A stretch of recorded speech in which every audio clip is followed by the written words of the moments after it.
श्री शिवाय नमस्तुभ्यम हर हर महादेव। देखिए दोस्तों, हम सभी जानते हैं कि कल दिनांक 11 सितंबर को है बुधवार के दिन दुर्वा अष्टमी का बहुत ही विशेष और पवित्र दिन। और इस बुधवार की अष्टमी की तिथि पर आपको बहुत ही चमत्कारिक और विशेष उपाय करने हैं बुद्धि ज्ञान और विवेक की प्राप्ति के लिए। देखिए दोस्तों, पूज्य गुरुदेव की ही कथा को सुन करके और समझ करके ही आपको समझाने का पूरा प्रयास करेंगे। लेकिन उससे पहले वीडियो को लाइक करें, चैनल को सब्सक्राइब करें और सभी शुभक्त कमेंट में श्री शिवाय नमस्तुभ्यम या फिर ओम नमः शिवाय जरूर लिखें। देखिए दोस्तों, इस उपाय को करने के बाद आपके जीवन में जितने भी संकट हैं, समस्याएं हैं, वह सभी समाप्त होने लगती हैं। साथ ही साथ यदि आपके जीवन में अंधकार बहुत ही अधिक हैं, आपके जीवन में समस्याएं बहुत ही अधिक रहती हैं, आपके जीवन में आए दिन कोई ना कोई समस्या हमेशा बनी ही रहती हैं, तब भी आपको ये उपाय ज़रूर करना चाहिए। या फिर आपके घर में किसी भी प्रकार की शांति नहीं है, आपके घर में लड़ाई झगड़े बहुत ही अधिक बने रहते हैं, आए दिन आपके घर में कष्ट और क्लेश बने ही रहते हैं, तब भी आपको यह उपाय अवश्य ही करना चाहिए। या फिर यदि आपका जो व्यापार है वह अच्छे से नहीं चल पा रहा है, आपके व्यापार में आपको कई प्रकार की रुकावटें देखने को मिल रही हैं, तब भी आपको यह जो उपाय हैं ज़रूर करना चाहिए। तो देखिए दोस्तों, इस उपाय को करने के लिए सबसे पहले तो आपको मात्र 5 हरे मूंग के दाने लेने हैं और इसी के साथ में आपको एक तांबे की पात्र के अंदर शुद्ध जल लेना होगा। देखिए दोस्तों, इस उपाय को करते समय आपको ध्यान रखना है कि ये जो हरे मूंगे कहीं से भी खंडित या फिर टूटे हुए नहीं होना चाहिए।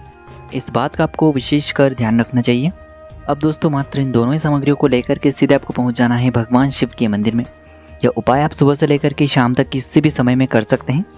देखिए दोस्तों, मंदिर पहुँचने के बाद सबसे पहले तो आपके पास जो पहला हरा मूंग है, इससे आपको नंदी जी का जो पैर उठा हुआ होता है वहाँ पर आपको ये पहला हरा मूंग समर्पित कर देना होगा। और आपको बुद्धि ज्ञान और विवेक की प्राप्ति हो, इस प्रकार से आपको कामना कर लेनी होगी। पहला जो हरा मूंग इसे आपको नंदी जी के उठे हुए पैर के वहाँ पर समर्पित कर देना है। दूसरा जो हरा मूंग इसे आपको भगवान श्री गणेश जी वाले स्थान पर समर्पित करना है। ओम गण गणपते नमः इस मंत्र का जाप करते हुए और आपको मनोकामना करनी है कि हमारे जीवन में जितने भी दुख कष्ट और समस्याएं चल रही हैं उन सभी को आप दूर करें। इस प्रकार से आपको कामना कर लेनी है। और ये जो दूसरा हरा मूंग इसे आपको शिवलिंग की सीधी तरफ जहाँ श्री गणेश जी का स्थान होता है वहीं पर आपको समर्पित कर देना है। अब दोस्तों, तीसरा जो हरा मूंग है इससे आपको माता अशोक सुंदरी जी वाले स्थान पर समर्पित करना है।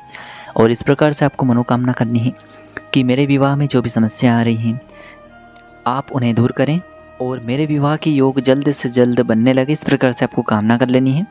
इस प्रकार से आपको तीसरा हरा मूंग समर्पित करते समय प्रार्थना कर लेनी है।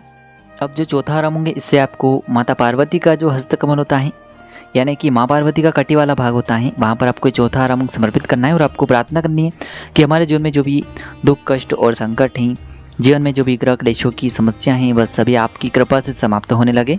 इस प्रकार से आपको कामना कर लेनी है। अब पांचवा हरा मूंग समर्पित करने से पहले आपके पास जो जल का पात्र है इसमें से सबसे पहले थोड़ा सा जल आपको श्री गणेश जी वाले स्थान पर, फिर आपको थोड़ा सा जल श्री कार्तिकी जी वाले स्थान पर, फिर आपको थोड़ा सा जल माता अशोक सुंदरी जी वाले स्थान पर, फिर आपको थोड़ा सा जल माँ पार्वती के हस्त कमल पर समर्पित कर देना है। और अंत में आपको उस पात्र में थोड़ा सा जल और शेष बचा लेना है। अब दोस्तों, अंत में जो आपने उस पात्र के अंदर जल बचाया हुआ है इसमें आपको ये पांचवा और अंतिम हरा मूंग डाल देना है। और ये जो अपने हरे मूंग से युक्त जल तैयार किया है इससे आपको अंत में बुद्धेश्वर महादेव का स्मरण करते हुए भगवान शिव की शिवलिंग पर ही समर्पित कर देना है। इस उपाय को करने से आपका जो व्यापार है उसमें आपको सफलता की प्राप्ति होती है। आपके जीवन में आपको बुद्धि ज्ञान और विवेक की प्राप्ति होती है। साथ ही साथ आपके जीवन में जितने भी दुख हैं, जीवन में जितने भी कष्ट हैं, क्लेश हैं, वह सभी भी समाप्त होने लगते हैं। तो इस प्रकार से आप ये सुंदर सा उपाय भी कर सकते हैं। उपाय से जुड़ा किसी भी प्रकार का सवाल है तो कमेंट में पूछ लें। श्री शिवाय नमस्तुभ्यम हर हर महादेव।